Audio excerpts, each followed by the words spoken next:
Hi everyone, this is Bowman here. This is take 2 of my Module 3 evaluation of a class that I took a year and a half ago. I guess this syllabus must have been updated.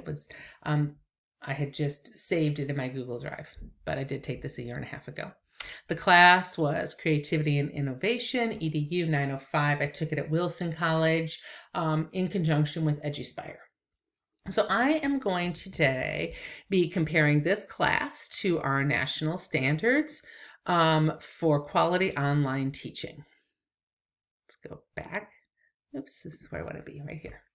And I'm just going to go through all the different standards for online teaching, and we're going to compare it to how this class matches up.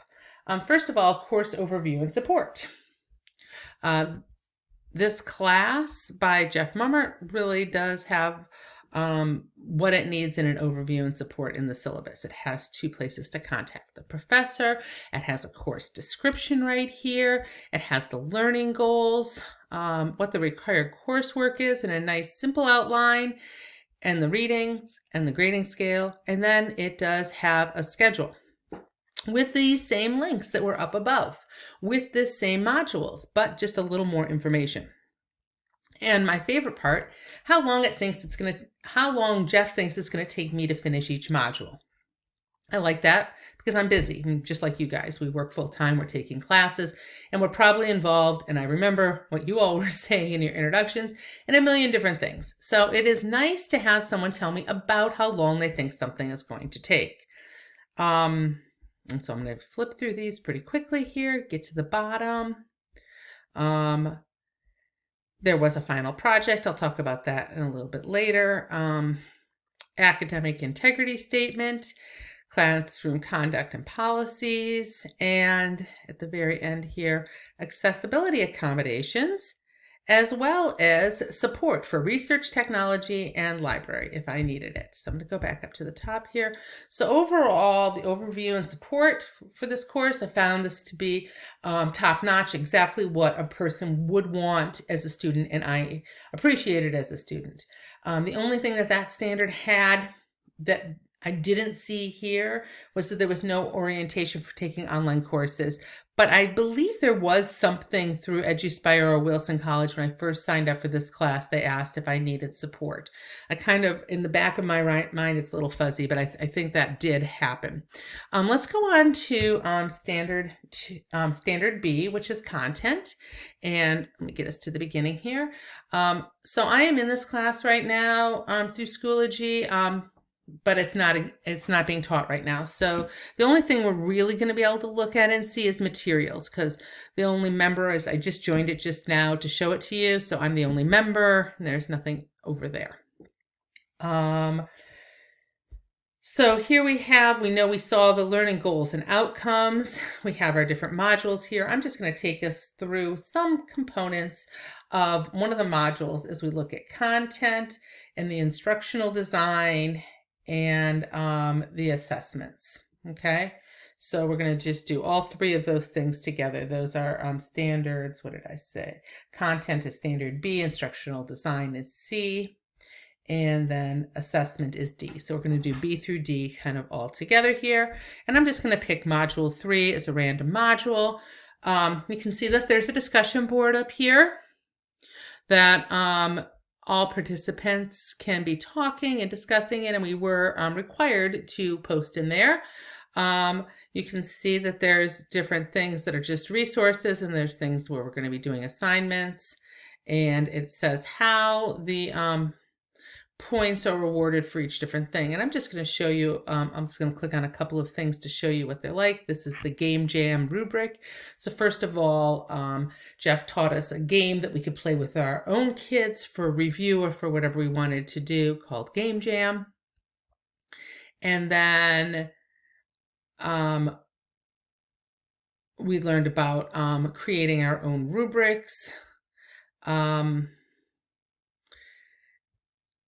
So you can see here, create a table or a list that shows the different kinds of cards that you might make for the Game Jam, and then write a rubric for the activity that takes into account the creativity and innovation. So that was really helpful that we got to create our own thing and then create a rubric for it. And we had a nice example there.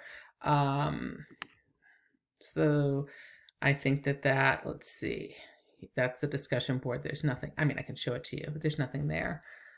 In here is where you would do that, similar to what we are doing at Millersville.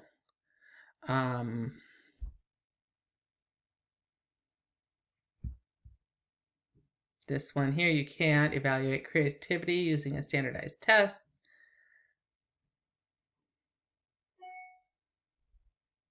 And then we have some different things that we can read about creativity and how to assess it. And here's, I guess, a student's post must not have been deleted from that. So we were posting as we went through different things. I'm not going to go through any more of these, but you can kind of get the idea of it. Here's how the points are distributed. So in case anybody had a question about that. And a final assignment as well. So overall, doing a variety of different things, showing our learning in different ways. I thought overall it was pretty positive with all of those things. The one thing that I didn't like with this class, it's something that kind of bothers me in a lot of online classes, but this one in particular, and I don't know if it was because I was working ahead or because I was the only primary teacher in the class, but we were doing all these different discussions and nobody was really interacting with me too much. And that does happen to me a lot in classes, especially if I'm the only primary teacher when I take like STEM classes or technology classes, things like that. And this class, I feel fortunate that there are a lot of other people who teach right around what I teach, grade level that I teach, or the content that I teach. But in the most part, sometimes I just kind of get left out. And I would have loved for the instructor to be kind of encouraging my peers to be interacting with me a little more, to help me grow as a teacher. And it's certainly something that we all want to be doing. Technology, which is standard F. Materials were released as I needed them, actually before I needed them. I loved that. I loved that I could work ahead. I mentioned that before. And the technology was absolutely appropriate for the coursework, and it worked. And not only that, but it was thought-provoking and interesting. And we did things like TED Talks and analyzed them and against different theorists and a lot of different things that really stretched my brain. So the technology he was pulling from was from all over the place.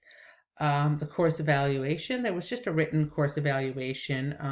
I suppose if I needed an accommodation, it would have existed. But overall, I feel really positive about this class and how it matches up to our state standards. I think that Jeff Mummert did a nice job of doing that and has crafted a well thought out class.